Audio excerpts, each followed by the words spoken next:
Hi friends, welcome to our channel. ఈరోజు మీకోసం top quality Pomeranian puppies అనేవి అమ్మకానికి అయితే తీసుకురావటం జరిగింది. మేల్ అండ్ ఫీమేల్ యాల్బీ ఉన్నవి. పప్పీస్ యొక్క ఏజ్ వచ్చేసి 30 days.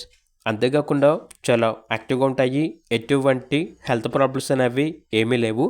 డీవార్మింగ్ కంప్లీట్ అయింది. ట్రాన్స్పోర్టేషన్ ప్రొవైడ్ చేస్తారు. పప్పీస్ ఉన్న లొకేషన్ వచ్చేసి Tenali, Guntur district, Andhra Pradesh. Male puppy యొక్క ప్రైస్ వచ్చేసి 5K అనగా 5,000. ఫీమేల్ పప్పీస్ యొక్క ప్రైస్ వచ్చేసి 4K అనగా 4,000. ఇక పప్పీస్ కావాలన్న వారు ఈ వీడియో కింద టైటిల్లో ఓనర్ నెంబర్ అనేది డిస్ప్లే చేయడం జరిగింది. ఓనర్కి కాల్ చేయండి. అలాగే ఛానల్ని ఇంతవరకు సబ్స్క్రైబ్ చేయకపోతే సబ్స్క్రైబ్ చేయండి. Thank you. By by.